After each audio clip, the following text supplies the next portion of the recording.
Yuk. Selamat siang Ibu Bapak sekalian. Pada kesempatan di siang hari ini kita akan mendukung kegiatan CGP Ibu Herna di sekolah kita yang dalam proses untuk nantinya bisa lulus menjadi guru penggerak. Oleh karena itu salah satu kegiatannya adalah pengibasan atau diseminasi materi kepada teman-teman dengan materi tentang budaya positif dan seterusnya. Oleh karena itu kami persilakan Ibu Irna untuk segera memulai. Terima kasih. Terima kasih Pak atas waktunya. Assalamualaikum warahmatullahi wabarakatuh. Waalaikumsalam warahmatullahi wabarakatuh. Saya pertama-tama mengucapkan terima kasih banyak kepada Bapak Ibu guru yang mau hadir datang untuk kegiatan pengibasan calon guru penggerak angkatan 8 modul 1.4 dengan materi tentang budaya positif.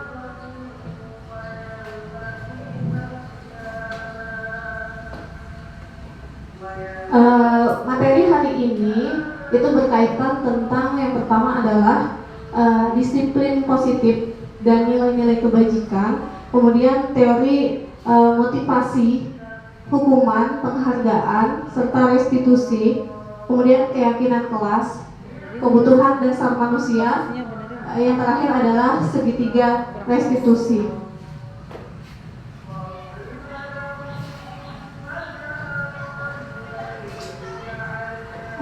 Disiplin positif dan nilai-nilai kebajikan.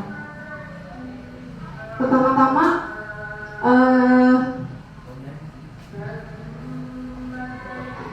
Ibu Bapak, di sini ada dua orang, yang A dan B. A itu adalah diri Bapak sendiri. Ibu Bapak di sini mengepal tangan. Kemudian satu orang lagi, B, dia ingin membuka telapak tangan ini. Telapak tangan ini tersimpan sesuatu yang berharga dari si A. Dengan berbagai cara, si B ingin membujuk dengan cara memarahi, menggoda, supaya telapak tangan ini terbuka isinya. Mau tahu isi di dalam telapak ini apa? Kemudian, jika Bapak Ibu adalah si A, ya, apakah Bapak Ibu akan membuka telapak tangan ini? Ya, Bu Heti, menurut Bu Heti apa? Tidak. Karena di dalam tangan ada benda berharga. Ada jawaban yang lain? Di dalam telapak tangan ini tersimpan hal berharga bagi si A.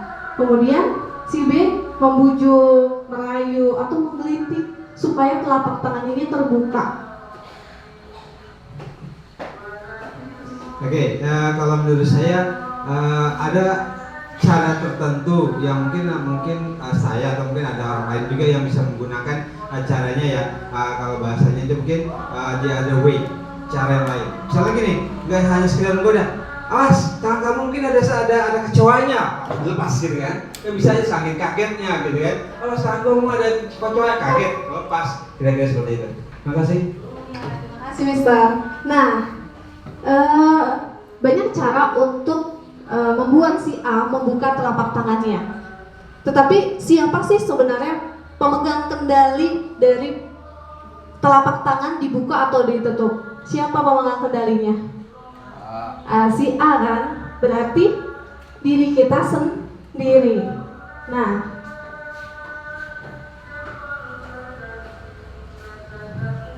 ternyata di dalam selama ini kita itu selalu memberikan ilusi ya, ilusi kalau guru itu mengontrol murid, ya, ilusi kalau semua penguatan positif efektif dan bermanfaat, ilusi bahwa setiap kritik atau membuat orang bersalah dapat menguatkan karakter. dan ilusi bahwa orang dewasa memiliki hak untuk memaksa. Semua itu adalah ilusi. Karena sesungguhnya pemegang kontrol diri, ya, itu terletak pada diri sendiri orang tersebut, gitu. Begitupun anak, ya, kontrol diri itu berasal dari anak itu sendiri, bukan dari kita, gitu. Selama ini kita hanya punya ilusi bahwa guru itu bisa mengontrol murid, ternyata itu tidak seperti itu. Kalaupun anak menuruti apa yang diperintahkan guru, itu merupakan berasal dari diri anak mau menerima apa yang diberikan guru, bukan guru yang mengontrol muridnya.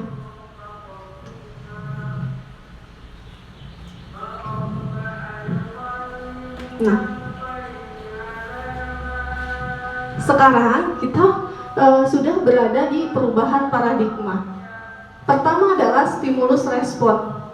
Ya, bahwa kebutuhan kita itu sama. Selama ini kita memandang seperti ini, semua orang melihat hal yang sama. Kita mencoba merubah orang supaya berpandangan sama seperti kita. Perilaku buruk dilihat sebagai sesuatu yang salah. Tetapi sekarang sudah beda. Ada yang namanya teori kontrol, bahwa realitasnya kebutuhan kita itu berbeda. Kemudian setiap orang tuh punya gambaran yang berbeda. Nah, kita berusaha memahami pandangan orang lain tentang dunia. Semua perilaku memiliki tujuan. Nah, melakukan kolaborasi. Anda tidak bisa mengontrol orang lain. Nah, caranya apa? Dengan melakukan kolaborasi, menciptakan pilihan-pilihan baru. Nah, model berpikirnya bukan menang dan kalah.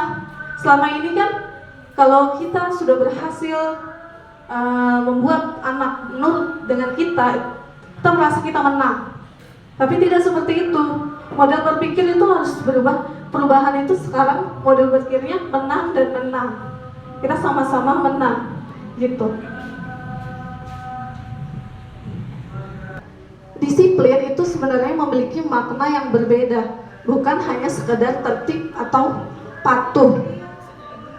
Dimana kita sebagai guru menciptakan murid yang merdeka dan bertanggung jawab. Disiplin diri maksudnya di sini adalah bagaimana anak bisa memotivasi di dalam dirinya untuk mengarahkan diri sendiri sesuai dengan nilai-nilai kebijakan. Berarti bukan karena penghargaan, bukan karena takut akan hukuman, terus bukan karena mau mendapatkan dihargai gitu orang lain. Maksudnya di sini adalah disiplin diri ini merupakan keinginan sendiri di dalam diri anak untuk mampu mengarahkan dirinya sesuai dengan nilai kebijakan yang dihargai. Nah, dengan begitu anak dapat menggali potensi mereka sendiri.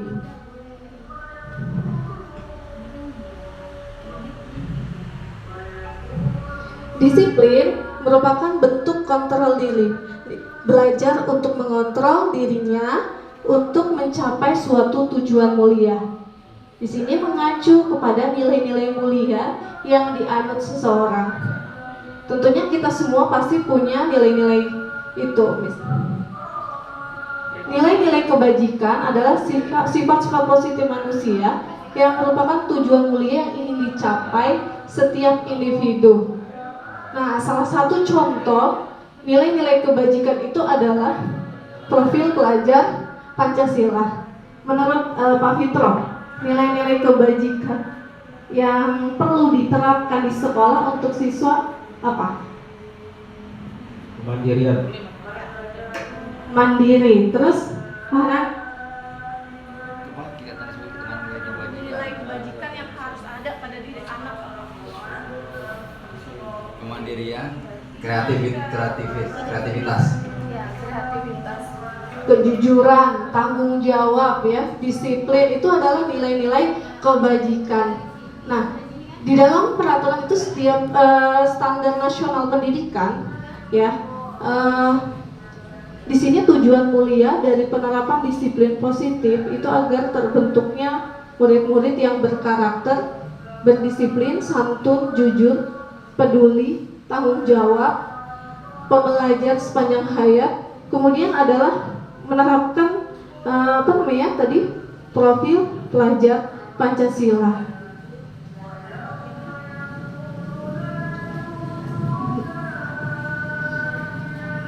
Selanjutnya adalah teori motivasi. Ada dalam bukunya Dian Gosen menyatakan ada 3 motivasi perilaku manusia.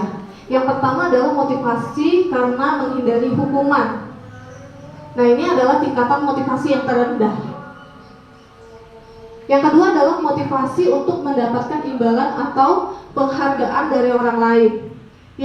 Yang ketiga, motivasi itu berada menjadi keinginan menghargai diri sendiri dengan meyakini nilai-nilai yang diyakini. Jadi motivasi ini memang berasal dari dirinya sendiri. Menurut Bapak Ibu, dari ketiga motivasi ini, biasanya motivasi apa yang terbanyak anak-anak murid kita? 1, 2, atau 3?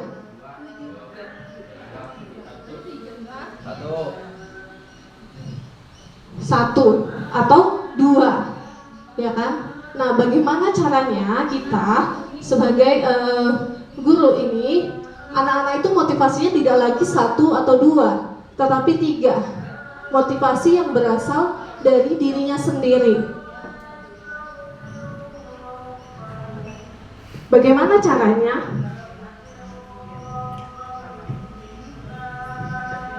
Nah, hukuman dan tindakan. Tadi kan pertama adalah karena adanya hukuman, ya.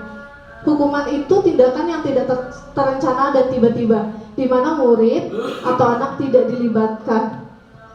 Hukuman bersifat satu arah dari guru kepada murid, bisa berupa fisik ataupun psikis. Ada 2 disiplin. Yang kedua adalah disiplin bentuk konsekuensi. Adalah tindakan yang direncanakan atau disepakati sebelumnya. Jadi awalnya kan hukuman. Yang kedua adanya konsekuensi, kesepakatan dulu dengan guru. Yang terakhir adalah cara restitusi. Cara restitusi ini merupakan proses kolaborasi yang membantu murid memperbaiki kesalahan mereka dan kembali kepada kelompok mereka dengan karakter yang lebih kuat. Jadi Bapak Ibu, saya akan menjelaskan bagaimana caranya untuk kita melakukan kegiatan restitusi ini. Bukan lagi sekedar menghukum anak atau dalam bentuk konsekuensi, hanya dalam bentuk peraturan, tetapi masuk kepada kegiatan restitusi ini, di mana kita berkolaborasi memahami anak untuk dapat memperbaiki kesalahan yang mereka lakukan. Seperti itu. Yang pertama yang harus kita lakukan adalah membuat keyakinan sekolah. Selama ini sering kita ada tuh kata kesepakatan kelas. Nah, sekolah pun perlu untuk ini. Jadi nanti ke depannya mudah-mudahan ya Pak Yosef ya, ini membuat keyakinan sekolah dari kelas kemudian disatukan menjadi keyakinan sekolah. Langkah-langkahnya adalah mempersilakan semua warga sekolah menulis apa pendapatnya tentang peraturan yang disepakati di sekolah atau di kelas. Nanti kesepakatan itu harus disusun dengan kalimat-kalimat positif. Dijadikan satu, kemudian disusun menjadi kesepakatan sekolah yang lalu harus dipajang di sekolah, seperti itu.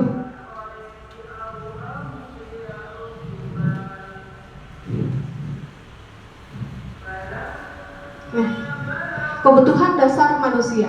Di sini ada sebuah kasus.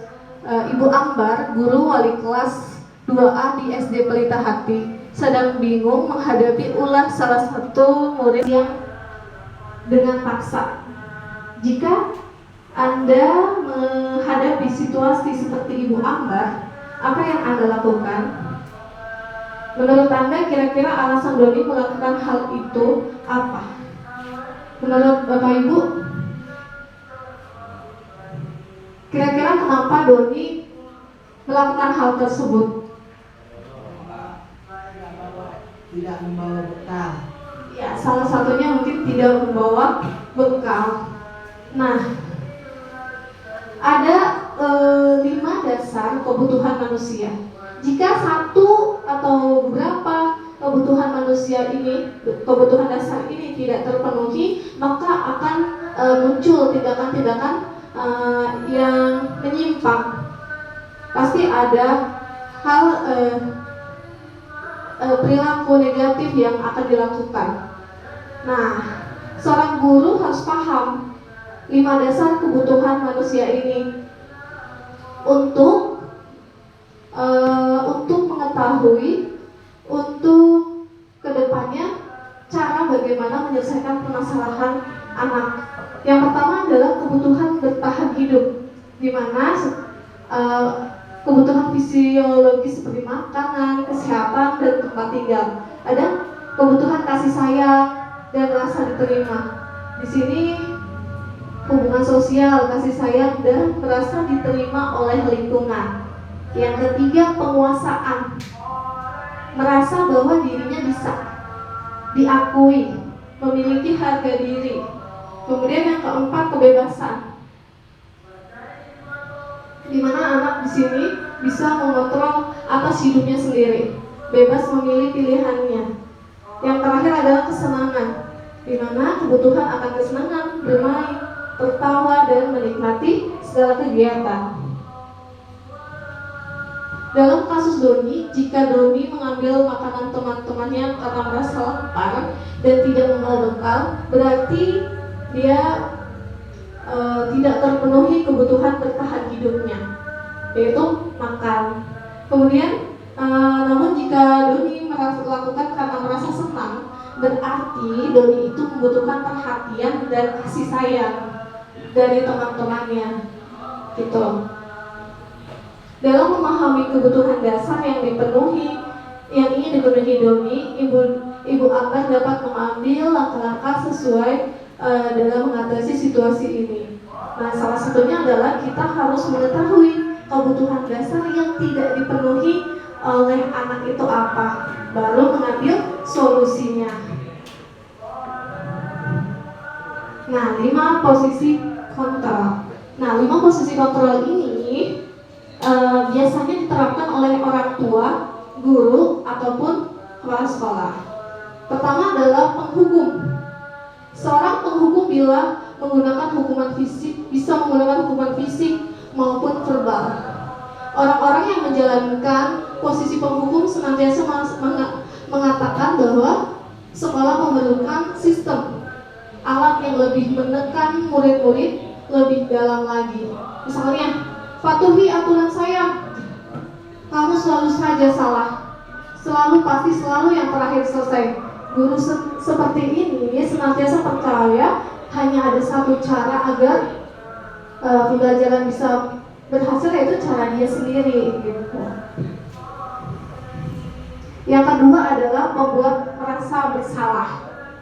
Di sini biasanya guru akan bersuara lebih lembut. Membuat rasa bersalah akan menggunakan keheningan yang membuat orang lain merasa tidak nyaman. Contoh kata-kata dari pembuat merasa bersalah ini seperti, ibu sangat kecewa sekali dengan kamu. Kemudian, berapa kali bapak harus memberitahu kamu ya? Gimana coba kalau orang tua kamu tahu kamu berbuat begini? Di posisi ini, murid akan menilai penilaian diri yang buruk tentang dirinya sendiri, merasa tidak berharga dan telah mengecewakan orang-orang yang disayanginya. Nah, posisi kontrol yang ketiga adalah teman. Guru pada posisi ini tidak akan menyakiti murid, namun akan tetap berupaya mengontrol murid melalui persuasi. Posisi teman pada guru bisa negatif atau positif. Contohnya, ayo bantulah demi bapak ya. Ayo ingat tidak bantuan Bapak selama ini. Ya sudah, kali ini tidak apa-apa. Nanti Ibu bantu bereskan.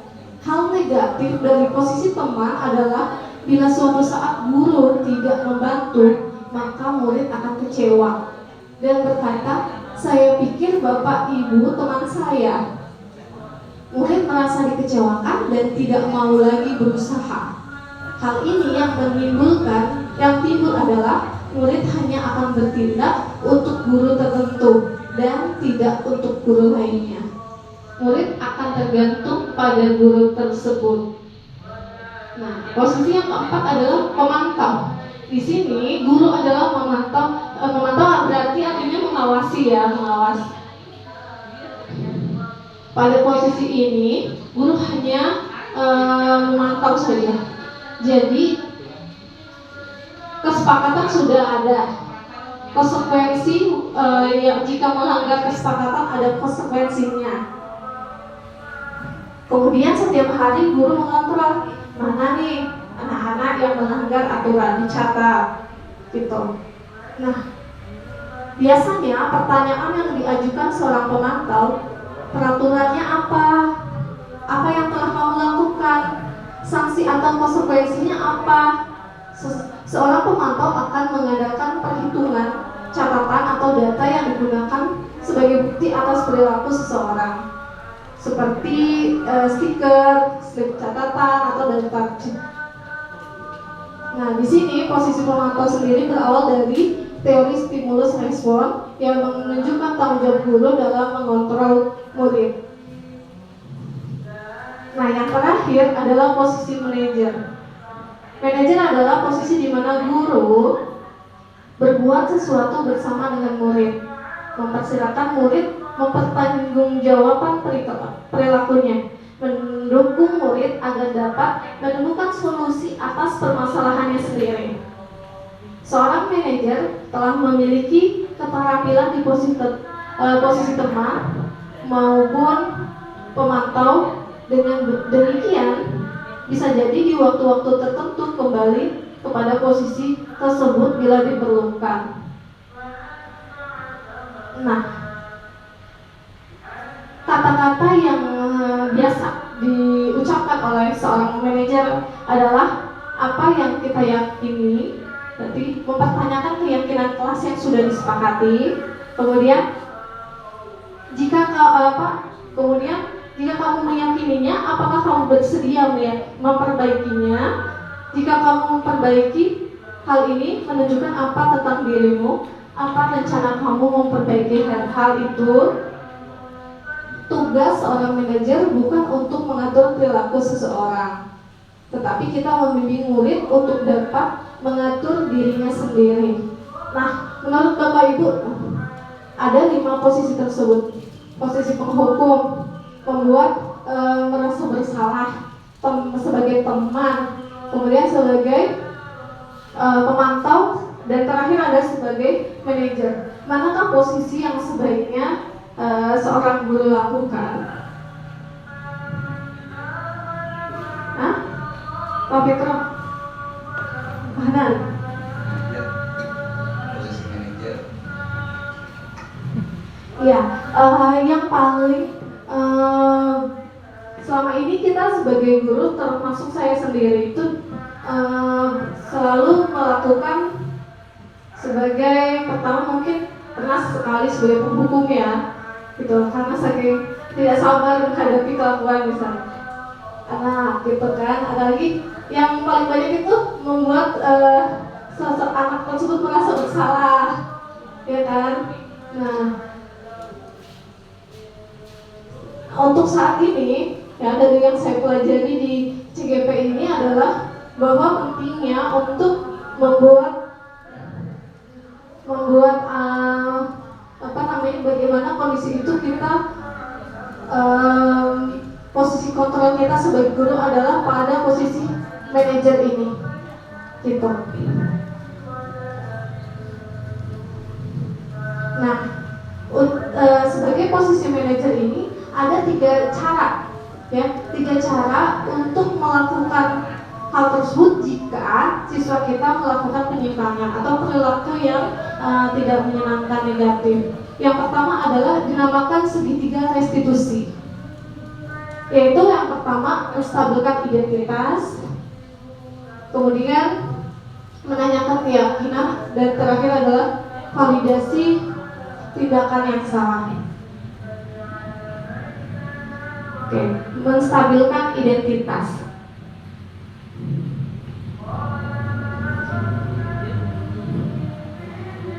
Di sini tujuannya apa? Tujuannya itu mengubah identitas anak dari orang yang gagal karena telah melakukan kesalahan menjadi orang yang sukses. Anak yang melanggar peraturan karena sedang mencari perhatian adalah anak yang sedang mengalami kegagalan. Dia mencoba untuk memenuhi kebutuhan dasarnya, namun ada benturan. Nah, dalam tahap ini kita bisa menggunakan atau mengatakan kalimat-kalimat ini. Berbuat salah itu tidak apa-apa. Tidak ada manusia yang sempurna. Kita bisa menyelesaikan ini. Kamu berhak merasa begitu. Apakah kamu sedang menjadi teman yang baik buat dirimu sendiri? Nah, untuk menstabilkan identitas bisa menggunakan kata-kata tersebut. Kenapa sih kita perlu menggunakan kata-kata tersebut? Di sini adalah untuk kita memahami alasan atau kebutuhan dasar apa yang tidak dia dapatkan. Jadi kita berusaha untuk memahami kondisi anak tersebut. Yang kedua adalah validasi tindakan yang salah. Nah, di sini adalah tujuannya itu memenuhi kebutuhan dasar. Kita harus sebelum melakukan tindakan harus cari dulu apa kebutuhan dasar yang belum terpenuhi si anak ini. Dan kalau sudah ditemukan, barulah mencari cara-cara paling efektif untuk memenuhi kebutuhan tersebut. Seperti kata-kata yang tidak menghakimi. Padahal kamu bisa melakukan yang lebih buruk dari ini. Kamu pasti punya alasan mengapa melakukan hal ini. Kamu patut bangga pada dirimu sendiri karena kamu telah melindungi sesuatu yang penting bagimu. Nah, tujuannya adalah menunjukkan bahwa guru memahami alasan kenapa murid tersebut bertindak seperti itu. Dalam restitusi tidak menyarankan guru berbicara ke murid bahwa melanggar aturan itu sifat yang baik. Tidak, tetapi di sini guru harus memahami alasannya dan paham bahwa setiap orang pasti akan melakukan yang terbaik di waktu tertentu. Yang terakhir adalah menanyakan keyakinan. Nah, di sini kita bisa membuat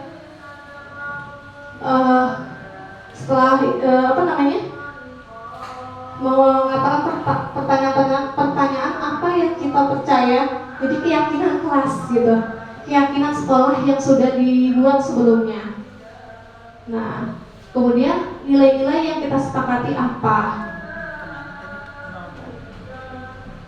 Kamu mau menjadi orang yang seperti apa? Kebanyakan anak pasti mengatakan, atau kamu mau jadi anak yang sukses, bertanggung jawab, bisa dipercaya. Kebanyakan anak akan mengatakan iya, tapi mereka tidak tahu bagaimana cara menjadi orang tersebut. Maka guru dapat membantu dengan bertanya seperti apa jika mereka menjadi orang tersebut. Ketika anak sudah mendapat gambaran dengan jelas nilai-nilai orang yang memiliki nilai-nilai kebajikan tersebut, maka guru dapat membantu anak-anak tetap fokus untuk menjadi manusia yang memiliki nilai-nilai kebajikan yang kita berikan contohnya.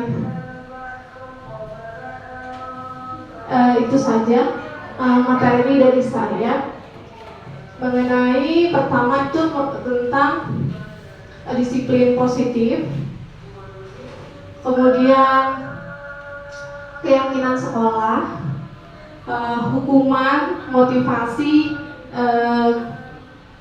penghargaan, 5 posisi kontrol, dan segitiga restitusi. Ada Bapak Ibu yang mau ditanya?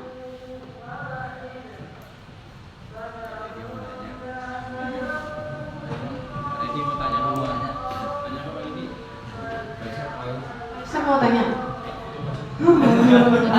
Oke, ya kesimpulannya adalah Bapak Ibu, sekarang kita sebagai guru sudah berubah paradigmanya ya. Sebelumnya adalah mungkin posisi kontrol kita itu berada pada penghukum, kemudian membuat anak merasa bersalah, kemudian hal-hal tersebut itu membuat identitas anak tuh gagal, negatif. Kenapa? Karena anak tuh merasa dirinya tuh bersalah. Kemudian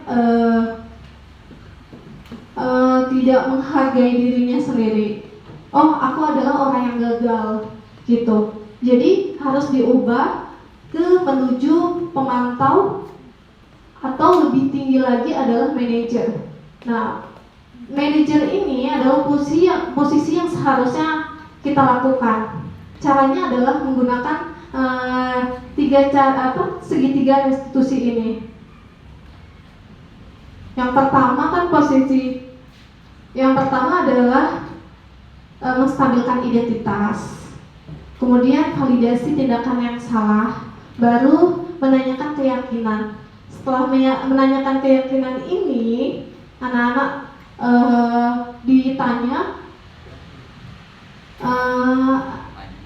kamu ingin menjadi seorang seperti apa? Jadi anak itu supaya digiring untuk memperbaiki dirinya, ya, berasal dari dirinya sendiri, bukan karena takut akan hukuman, bukan karena takut bukan karena mendapatkan hadiah gitu.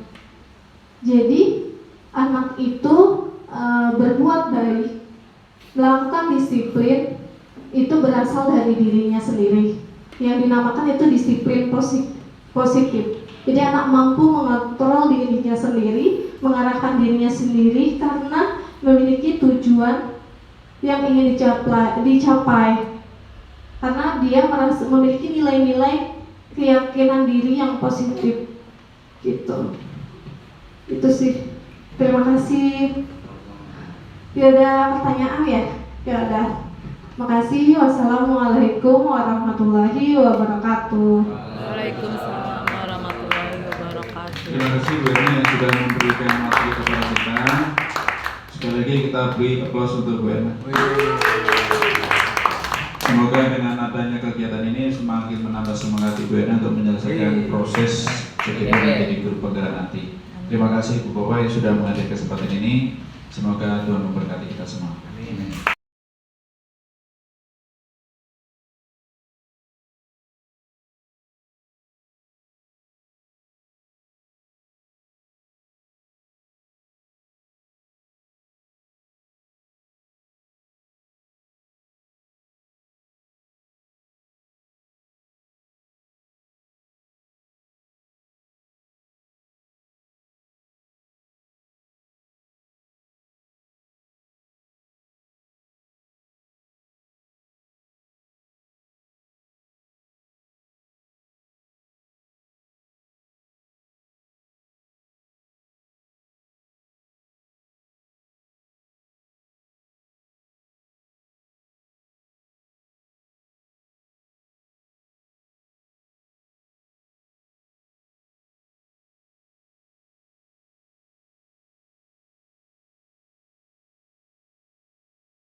mencatat masukan di papan tulis atau kertas besar agar semua anggota kelas atau warga sekolah dapat melihatnya. Ketiga, menyusun keyakinan kelas sesuai prosedur. Pembentukan keyakinan sekolah atau kelas dengan mengubah kalimat-kalimat negatif menjadi positif. Dimana sebelumnya kan kita taunya tata tertib, peraturan gitu. Sekarang berubah menjadi keyakinan kelas, dimana menggunakan kalimat-kalimat tidak lagi kalimat negatif, melainkan kalimat positif. Keempat, meninjau kembali daftar pendapat yang sudah dicatat dan mengajak warga sekolah atau murid-murid untuk menemukan nilai kebajikan atau keyakinan yang dituju dari peraturan-peraturan tersebut.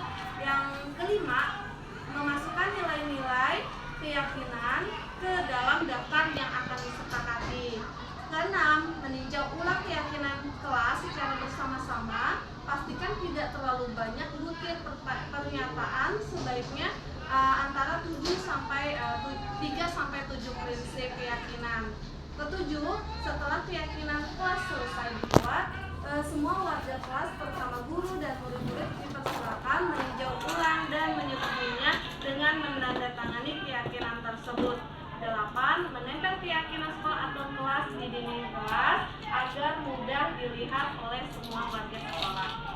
Bapak Ibu kemarin pastinya sudah membuat keyakinan kelas masing-masing kan? Nah, sekarang kita akan berdiskusi untuk membentuk dari keyakinan kelas tersebut menjadi keyakinan sekolah. Nah, Bapak Ibu, saya meminta untuk Bapak Ibu mengisi link Mentimeter yang telah saya berikan di grup. Silakan Bapak Ibu untuk menulis keyakinan kelas yang telah Bapak Ibu buat.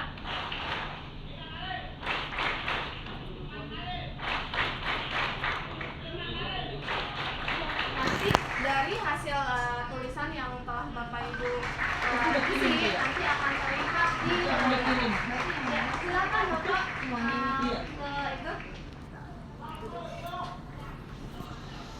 itu masuk ke situ ya, nak langsung ya? Iya, pada saat ini saya sedang membuka diskusi tentang membentuk keyakinan sekolah, Pak. Bapak Ibu kemarin kan sudah membuat keyakinan kelas. Sekarang dari keyakinan kelas itu kita akan menyatukan untuk membentuk keyakinan sekolah. Jadi keyakinan sekolah itu nanti kita lihat nilai-nilai yang menjadi prinsip dari sekolah kita. Bapak, saya kirim linknya ya di grup ya Pak. Di itu nanti pakai HP juga bisa Pak. Oke, siap.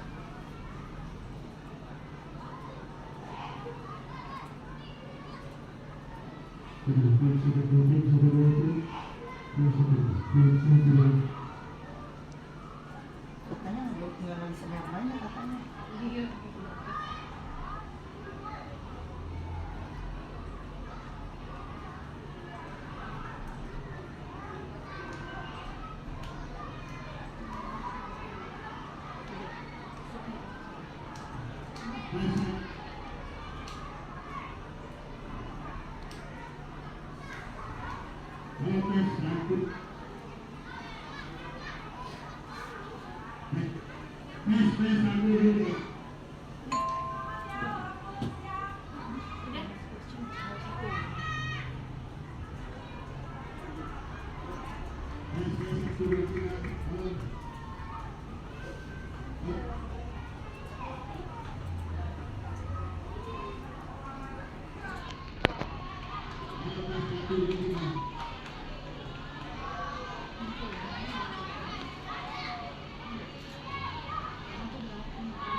Mentimeter.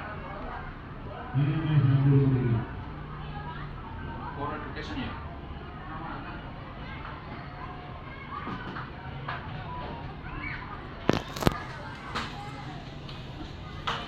Oh, bukan education.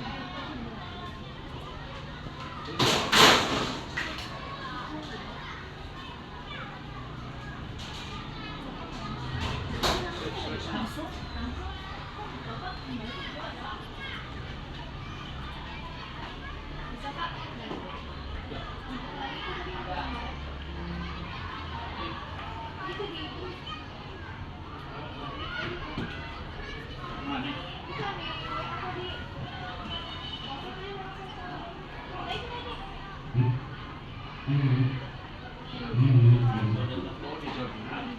aja.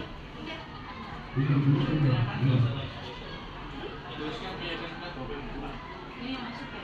Iya. Keyakinan kelas yang di kelas Bapak apa? Misalnya? Tapi kayak apa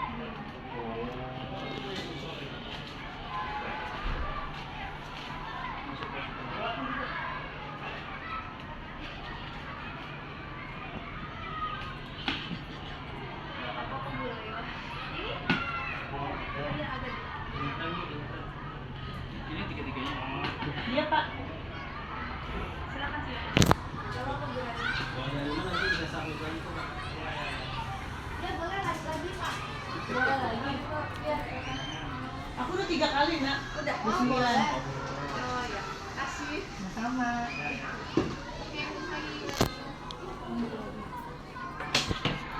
Ya kalau keyakinan kelas itu sebisa mungkin menggunakan kata-kata positif ya. Karena jadi agar tidak terlihat seperti pengaturan. Oh gitu. Ya, tidak. Jadi misalnya tidak berkata kasar, ya berkata sopan, menggunakan kata-kata ya menghargai teman. Oh, kata tidaknya nggak boleh. Berarti menghargai teman. Aku ada kata tidaknya ya. Gue ceksa ya, ceksa.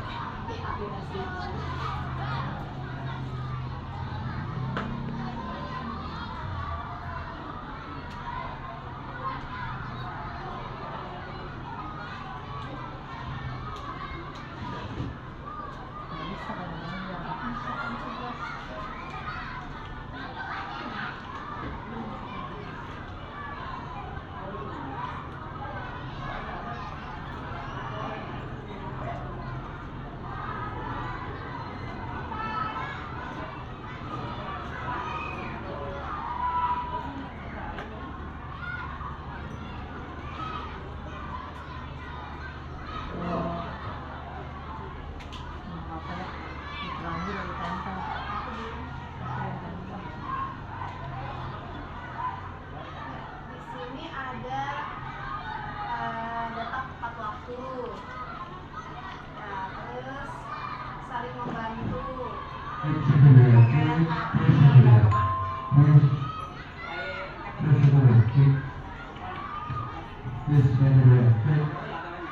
Bersikap sopan santun.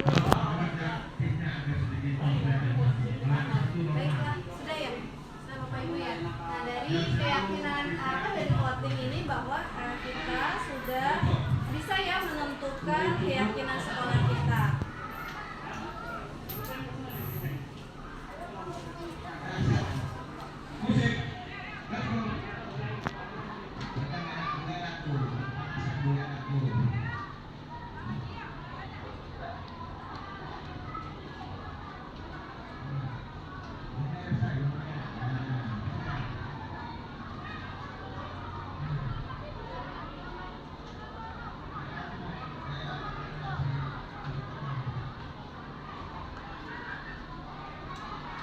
Bapak Ibu mohon bantuannya kira-kira apa saja kata-katanya yang cocok ya untuk mengisi menulis keyakinan sekolah kita. Kalau dilihat jadinya apa ya Pak? Keyakinan sekolah itu berupa kalimat atau Kata-kata tapi apa namanya yang bernilai positif untuk anak-anak. satu kalimat? 7.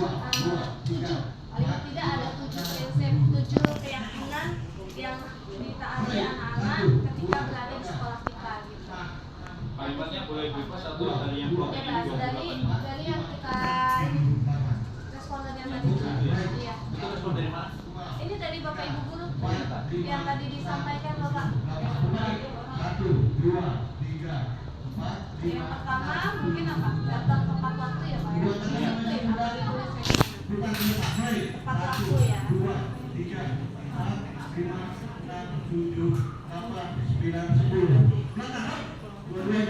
Datang ke waktu saat belajar. Datang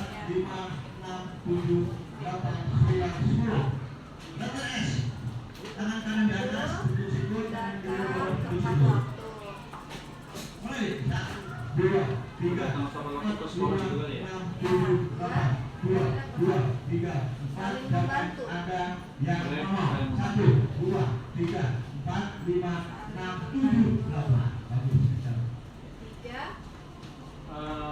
Komitmennya saling membantu sesama teman.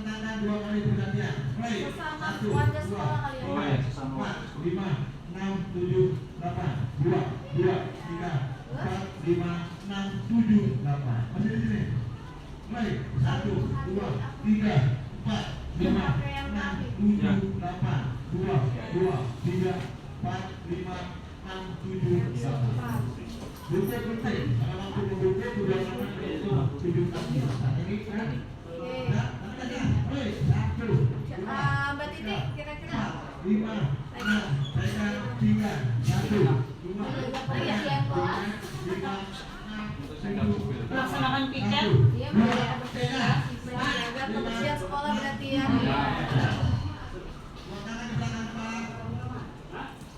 Masih apa nih tulisannya? Nggak kelihatan ya? Kan tidak boleh membeli, gantinya menghargai teman. Biasa. Saling menghargai.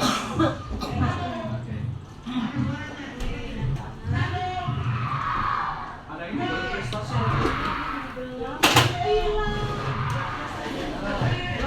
Iya. Menyelesaikan tugas waktu. Disiplin ya. Tepat waktu, datang tepat waktu, disiplin dalam tugas. Oh, aktif dalam pembelajaran. Oke, saling aktif. Tapi kalau dalam lingkup sekolah bisa ya Pak prestasi. Aktif dalam pembelajaran dan partisipasi dalam lomba. Aktif dalam kegiatan sekolah ya Pak.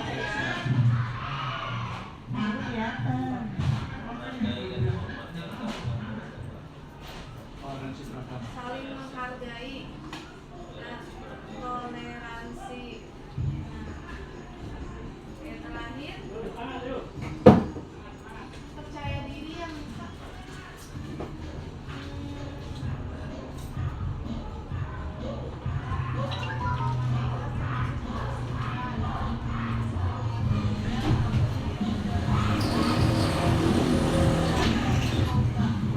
Percaya diri, berani.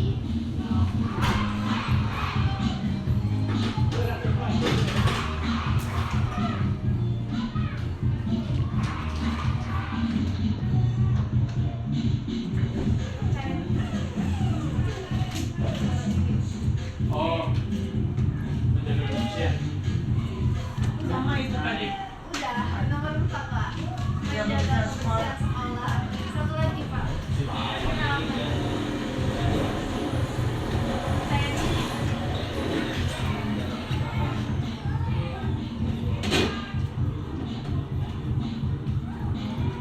Gimana? Percaya diri. Apa katanya? Percaya diri.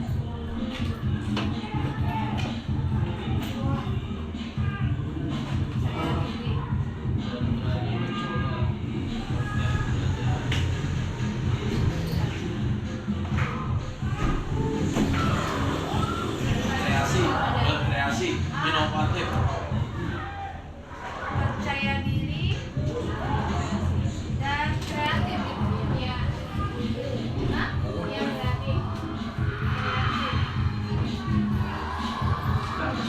Hah? Iya, 7.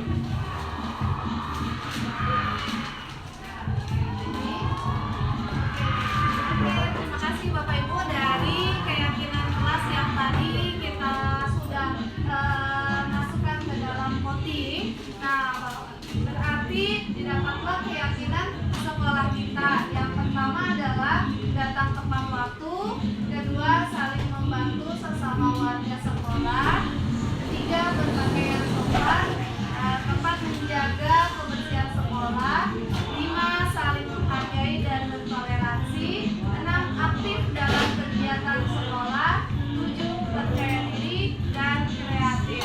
Oke, terima kasih ya Bapak. Judulnya memang keyakinan sekolah. Iya. Bukan bobot sekolah.